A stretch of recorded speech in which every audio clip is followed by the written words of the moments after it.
Marketing Your Private Practice is a podcast where you'll learn easy to implement tips and strategies to grow your business without spending all day online. I'm your host, Kathy Colaiacovo, and I teach practitioners the Thrive marketing method to create simple and streamlined plans by focusing on long-term strategies, not just social media. Discover ways to spend less time on your marketing, attract more clients, and build the financial freedom that comes with a thriving practice. One where you have time left in your day for the people and things that matter to you.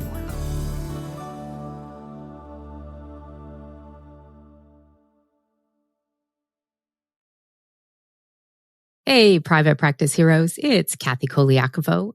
Thanks for tuning into the podcast today. We are going to finish off with part 2 and give you those last 5 of the 10 strategies that will help you get more traffic to your website, in particular on your Cornerstone blog posts. And I know, as I've been saying with this series of lessons, we are talking about Cornerstone content posts, but a lot of the strategies I've been sharing are ways to help you with regular blog posts too. So don't just think because the title of this episode has the word Cornerstone blog in it, that it might not be helpful for you to listen in for your regular blogs as well. It will definitely give you some ideas too. And my goal, of course, with all of this is to help you see how easy it truly can be to do this type of marketing, foundational marketing that is going to be part of what you put on your website so the search engines can find you. And so that people using those search engines can find the answers they're looking for because the search engines are helping you by sending them to your website. And that's what this is all about. Publishing content on your website to anchor your website for your business as a place to get good information. Yes, at some point you're going to use some of this on social media, but really, folks, if you are not putting some of this content on your website too, which is primarily where search engines are going to send people with those answers, they're going to give them to their searches online, then you are missing the boat when it comes to marketing your business. You need to always ensure, as the CEO of your business, of your practice, that you are focusing your marketing where people are going to be hanging out. And I've said before in a couple of these episodes in this series on Cornerstone blogs, it's not often that people are going to go to social media to look for those answers. Instinct takes them to the search engines, and that's why you want to make sure you have some of this content on your website. And it's also why I've been doing this whole series on blogs and Cornerstone blogs in particular. So if you did miss the first 3 episodes, be sure to check them out. And wherever you're listening to the podcast, I will have links to them in the show notes. Now, to give you a quick review of the series, we did start with the one episode that focused on what a Cornerstone blog piece is and how it can help you not only showcase your expertise, but it is the one type of blog every practice or business needs to help boost SEO traffic and leads. In the second lesson on this, episode 95, I showed you some steps to optimize that blog post so you can increase traffic and leads. And that one is definitely applicable to every blog you put out there. It's just sharing easy ways to ensure your blog does the best job possible to help you improve your marketing results. And then last week and today, we're covering the 10 marketing strategies to help you boost traffic on those Cornerstone blogs, even more than just what you can do by optimizing the posts. So last week was episode 96, and we went over the first 5. And today we're going to dive into the last 5. And I will link to all of those episodes, as I mentioned earlier, and you can find them if you want to save it or mark it down somewhere. They'll all be on the show notes page, which is at marketingyourprivatepractice.com/97. Now, to kick off today's lessons, I want to give you a quick recap of the first 5 strategies we talked about in the previous episode. These strategies, as I said before, are all geared to help you get more traffic on the blog posts you've created. So strategy number 1 was to make sure you're adding internal links from relevant pages on your website to those Cornerstone blogs or other blogs too. Again, that strategy will work for everything. With Cornerstone blogs in particular, because they're such an in-depth resource, the second strategy here is to add a link to that Cornerstone blog on your FAQ page if you have one. So you mention what the Cornerstone blog is about and have a link to it. You could also put this type of link on a resource page as well. The third strategy is to include a link to that Cornerstone blog right in your website navigation menu. I talked about potentially one of the best ways to do this is if you do have a free resources page, under that free resources tab on your menu, put another link to that Cornerstone blog post and try to make sure the title of that is very effective and short. So one sample we used in a lot of these episodes was a blog called What is Intuitive Eating? That literally could be the name of the link in the navigation menu. Having this there means when people are looking on your website, visiting around, scrolling around, if they can see it, they might go to it directly on their own. When you have a Cornerstone blog post, you've given a lot of good detailed information on a particular topic. So number 4 in this list of strategies is to refer and link to the post in your emails and newsletters. There's going to be lots of times that it might be relevant for you to say, what does this mean? If you want to learn more, click here and read this article and have a link to it. And then the 5th strategy is part of our consistent content plan, which is creating evergreen content to market these Cornerstone blogs over and over and over. So this is similar to creating blog promotional posts for your current and consistent blogs you set up and publish on a regular basis. But with Cornerstone blogs, they're kind of like lead magnets. You can create an entire list and series of these promotional posts with a link to the Cornerstone blog and include them in your marketing content over and over and over. And if you use a tool like I do, Metricool, then you can easily set that kind of evergreen content up in an auto list, is what it's called on Metricool. And I know there's lots of other scheduling tools for social media that have a similar feature. Essentially what it is you set up a list, you put in a whole bunch of posts, you add the images, you add the links, you add the hashtags, and you tell the system to publish it on a regular basis and just keep going through the list. So for instance, what I do for this for my business is I create content going to some of these key Cornerstone blog posts and to my lead magnets. I put them in these lists and I just set them up. I typically put about 12 different posts in there. I mix up the images to go with it. I don't usually have 12, I'll be honest. I mix the images up between the content. And if I'm publishing it once a week, that list of 12 covers me for 3 months. And then when the 3 months is over, it's going to start all over again. Evergreen content is really easy to help you get to that place where you can do that 1 hour a week with your marketing.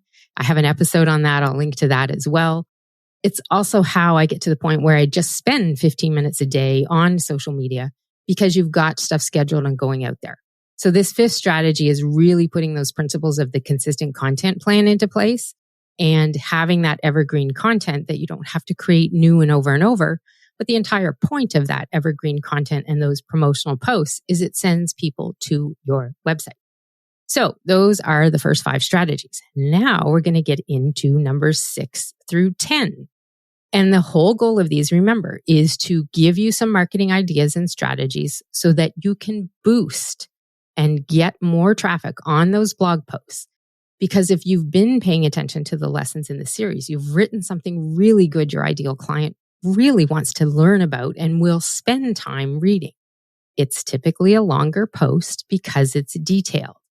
Within it, because you've been optimizing it the way I taught you in episode 95, then you're going to make sure that you've got ways to do more with it. Send them to other places on your website, have calls to action, give them ways to book a consult with you or sign up for a lead magnet.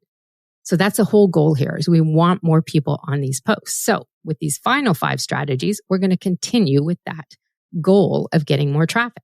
The 6th strategy here is to make sure that you're including links and references to these Cornerstone blog posts. And again, this one could work for regular ones. You include these links as part of your lead magnet follow-up emails. So those nurture sequence of emails that people typically get from you, or I hope they do if you've been paying attention to how I teach people and give you some ideas. But the goal is here, if they sign up for your freebie and your Cornerstone content piece is related to that lead magnet content, and oftentimes it is, because lead magnets, the best ones, the irresistible ones that you can create, are the ones that help people have a quick win on something they're typically looking to learn from you. So it follows that often what you have in your lead magnet is very related to these Cornerstone blogs. And this is something a lot of people miss. It's one of the top places you can refer and link to these Cornerstone blogs, because you've already got somebody interested. You've gotten them to download something. Now, when you send those follow-up emails, you can refer to it in those emails and let them know why they should read it, and that it can give them more detailed information about XX topic, whatever that is, if they're looking for it. So it is really a great thing to do. Link to that Cornerstone post in your follow-up sequence of emails. Talk about it, let them know why it's helpful to read, and then give them a link to follow up with it. Again, it just adds to the value you've already given them in the lead magnet, and it helps you nurture them a little more. Now, the seventh strategy here is adding social sharing tools on your website. And I know I'm going to mess up with that. Whenever I say social sharing, I cannot get it right through my tongue and talking. But the idea is having those sharing tools on your website. So what these are, if you're not sure, whenever you go to a website and you see a button, not to click and connect with somebody on social media, but it's a button where people can share that page or that link that they're on to their friends on their social media channels. This is basically a way to let visitors on your website share and market your blogs, your business, your pages for you. And it's free. This is not, I find, as used of a marketing tool as it was in the past, because habits have really changed a bit, but it's always been out there. And it is a tool that is helpful, because if people do come to your website and do read your blog and want to share it with some of their friends, yay, that's great. We want to let them do that. Free marketing from other people is always awesome. All they have to do, if you have these tools set up on your website so that they show on the posts that you have written out there, people can just click it and it will let them share to Facebook or LinkedIn or X, I guess we call it now. And there's lots of other places, Reddit, like there's so many places you can do this. The only one it doesn't work on is Instagram. So that's one that's a little frustrating, but it's just not how Instagram works. So having these tools, if it's available to you, because it is not something that's an option necessarily on every type of website. WordPress, definitely, there's lots of plugins out there. So they are a great way to let people share this. Now, with them, there's one thing I'm going to warn you about. So if you do have a social sharing tool on your website now, or you're going to add one, here's something that you really have to make sure you have in place. You have to have followed those steps on the episode about optimizing these blog posts, because you really need to have the SEO elements on these blogs set up well. The SEO title and the SEO description and the feature image. If you haven't taken the time to do this, when people click and share that link, what they see may not be as ideal as they could be. So this is really hard to explain without a visual. So I'm going to just say, let's say stay tuned, and I will create a follow along, a screen share video for this on my YouTube channel. And that will show you the specifics of what to do and check so that you know where you're looking at to optimize these SEO elements on your blog posts, so that when people do share it from a social sharing tool, or frankly, when they copy that link and share it to anybody on social media publicly, that it will show the right title and information and the right information and message you want people to be seeing if someone shares it.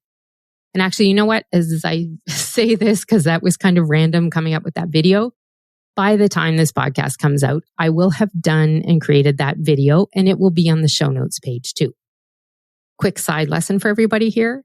Whenever you have a way to do a video that anybody can see, put it on YouTube.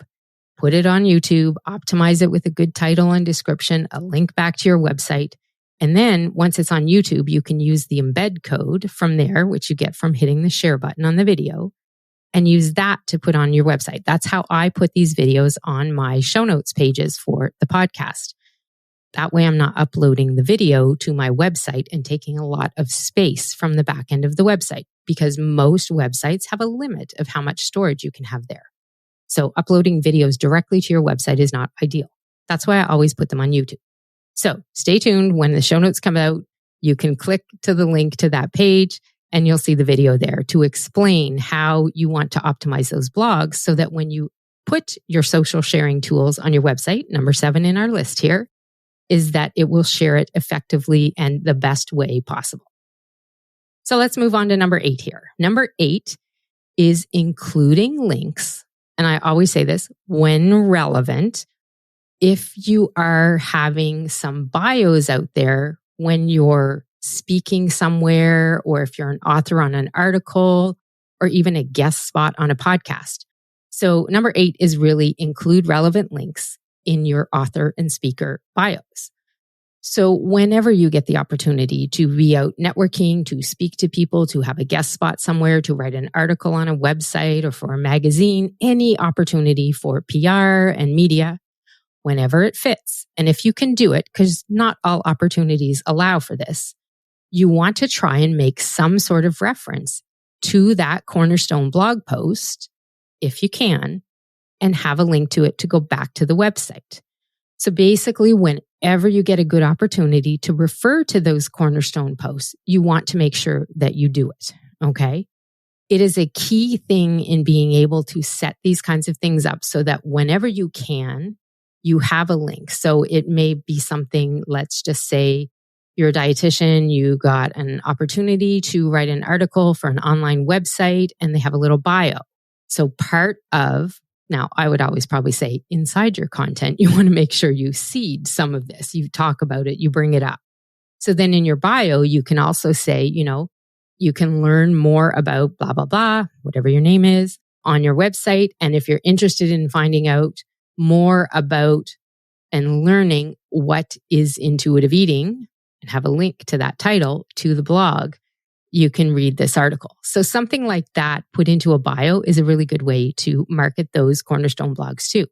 They're not going to be something you do all the time. Definitely your number 6 in the lead magnet sequence, and also where we were talking about in the 5th step here, creating evergreen content. You're going to have that go out there a lot more. But in this case, when you get that opportunity to be in front of a different audience, when you're speaking or in a guest spot somewhere, share that link to that detailed lesson so they know and can go to it. Because again, if you've paid attention to these lessons, you've optimized it really well, and there's calls to action on it. There's ways they can do more, ways to reach out to you. So it's not always having a call to action that says, oh, book a time and talk to me when you're speaking somewhere. You can just say, and if you want to learn more details, click here. I always say too, FYI, bonus tip on this, if you are speaking, you have a PowerPoint or you have a handout somewhere, get those QR codes on there now. Canva makes it really easy to make QR codes. Just look for their QR code generator when you're in the system. Put those on to your collateral and marketing material in any way you can, especially if you're printing or have a presentation up there, so that people can click and do that.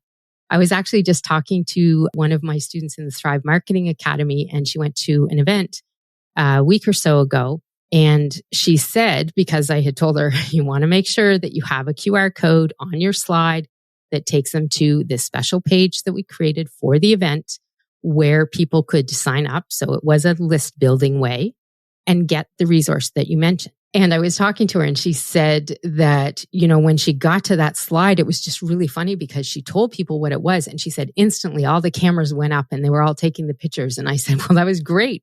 And she had a whole bunch of downloads right there.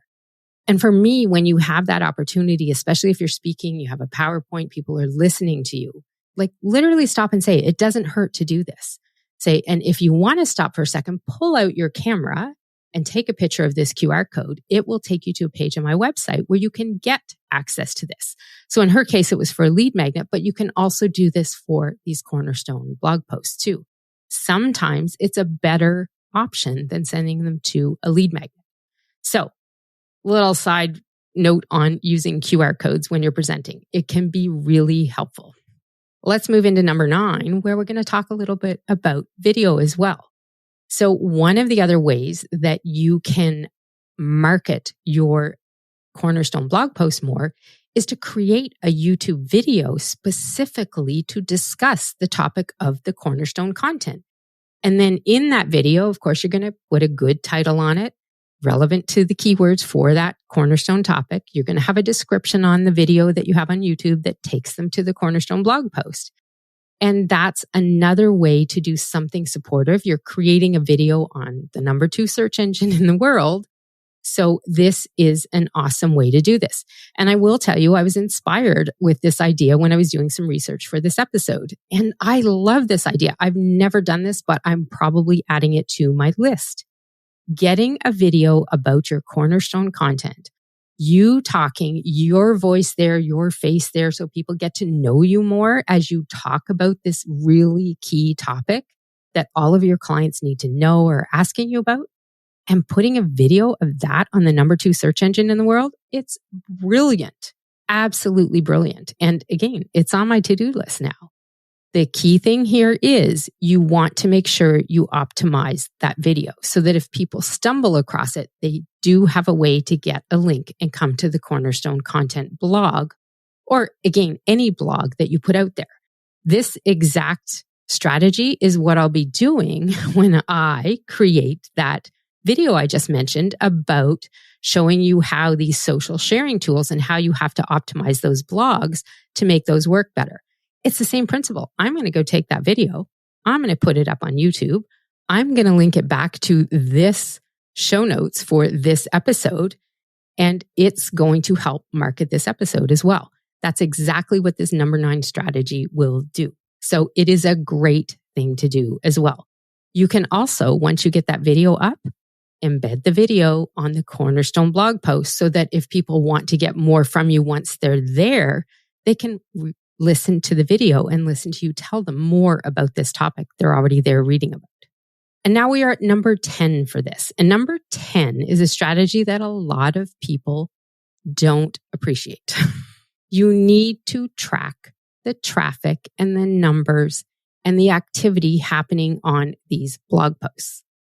If you want to know if your marketing is working or if anything that you've changed or optimized is having any effect on your results, you have to take the time to track those results.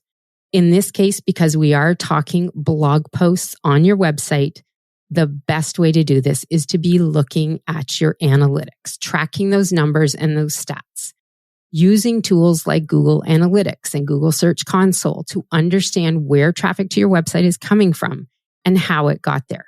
This information is gold in knowing what's working and what's not, and what to change, what to optimize, what to do more of, what to do less of. This is why I have an entire module of training in my Thrive Marketing Academy dedicated to knowing your numbers. As the CEO of your business, of your practice, this is something you should not be avoiding. Side note here, I will say I know a lot of people will use Squarespace websites, Wix websites, all of that. And they have some built-in ways for numbers and analytics. It's not going to tell you the same as Google Analytics will, and in particular, Google Search Console. Those two are not hard to set up. They don't cost any money to set up, but the reports that you get from them and the information you get from them is really, I can't describe it other than to say it's gold when it comes to marketing. So I know for some of you, this might mean getting some help from your web manager or tech person, but please do not avoid this one. Get the Google Analytics set up and the Search Console connected there. The reports you get, the information you get will really help you get and understand what's happening with these blog posts and actually with your entire website, to be honest. And knowing all that information is the best way to let that data guide you. You can't just assume what's happening. If you aren't sure on what's really happening, don't just assume, oh, it's not working. Oh, it's working. You just have no idea, literally, until you look at the actual numbers, until you see the report saying, oh, there were so many visits to this page on your website. And in Search Console, that report will tell you so many things. It will tell you what kind of keywords people use to get there, what pages they landed on.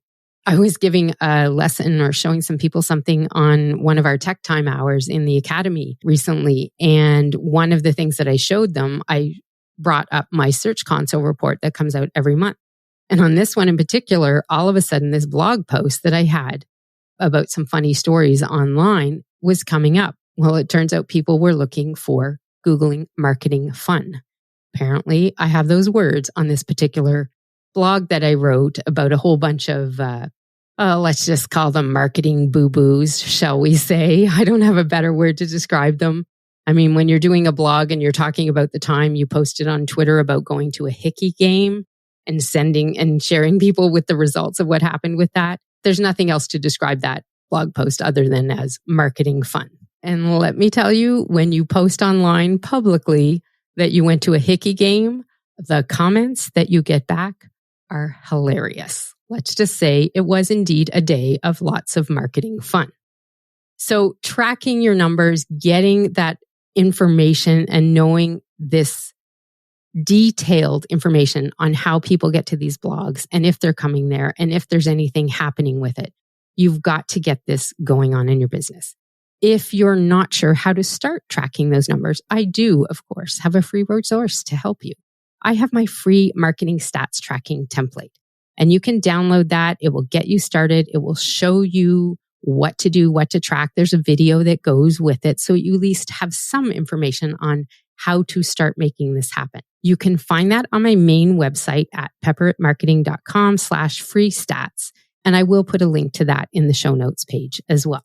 So as part of the reviewing of the numbers, what happens is you might find you need to make updates to that content over time. One thing that you should never ever do is post that Cornerstone blog post or any blog post and forget it, especially if they're getting traffic. I can guarantee you, I went to that funny blog post and I looked at what was on it as a call to action, what the information was. Was there anything out of date?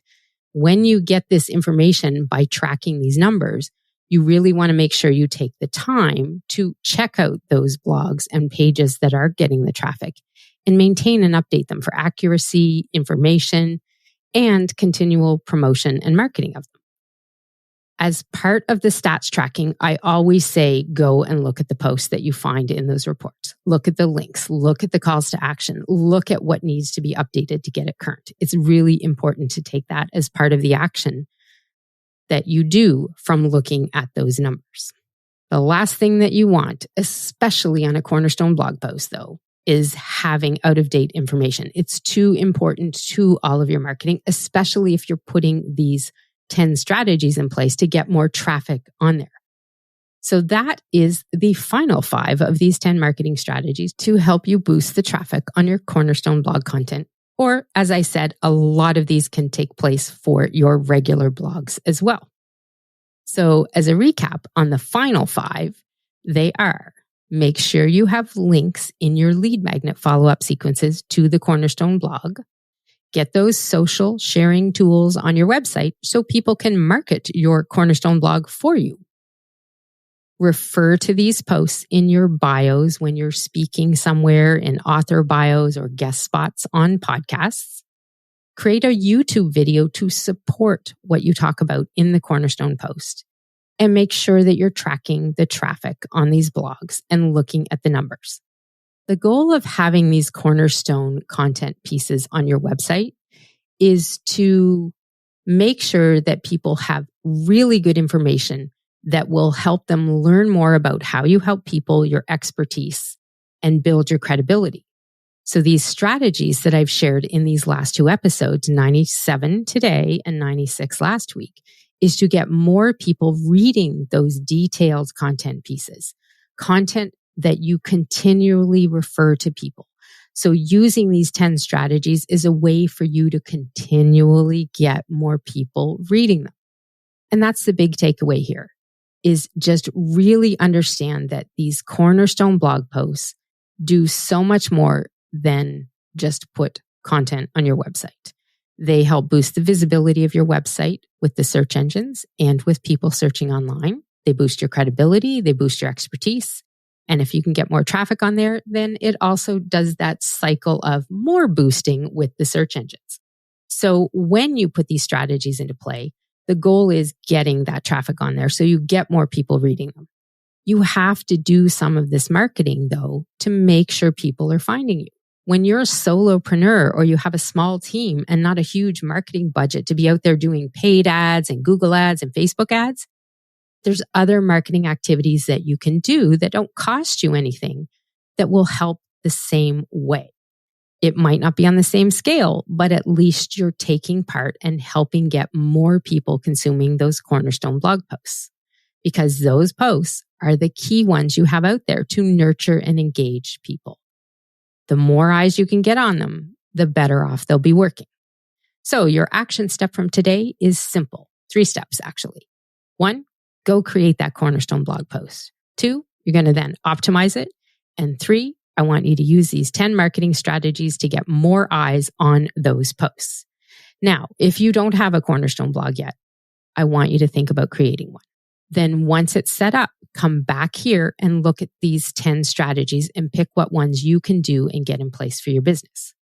Even do this with some of those regular blogs as well, if you don't have that Cornerstone one yet, because I'm really hoping, I really encourage you to get one of these created and put up there. It's an A to Z type of article that talks about all that important information about the big question that clients are always asking or the thing they always need to know. So if you need help on getting that going, make sure you go back and check out episodes 93, 95, and 96. They are the other 3 in this series. Put them all together, consider it a little mini training from me of sorts, and get at least one blog post on your website and use it in your marketing. Now, I did hint to folks on my email list last week I was going to do something special this week. So I'm going to offer someone out there, one of you listening in or one of you on my email list, a free review of a Cornerstone blog post. So this will be a video review of your post, very similar to the ones I do for the members in my Thrive Marketing Academy. So here's what will happen. Once you have your Cornerstone blog post, or if you're creating one now, take some time, follow these lessons, try to apply some of them to it, and make sure that you've taken these strategies and put them in place. Then I want you to apply to have me do a free review of your Cornerstone blog.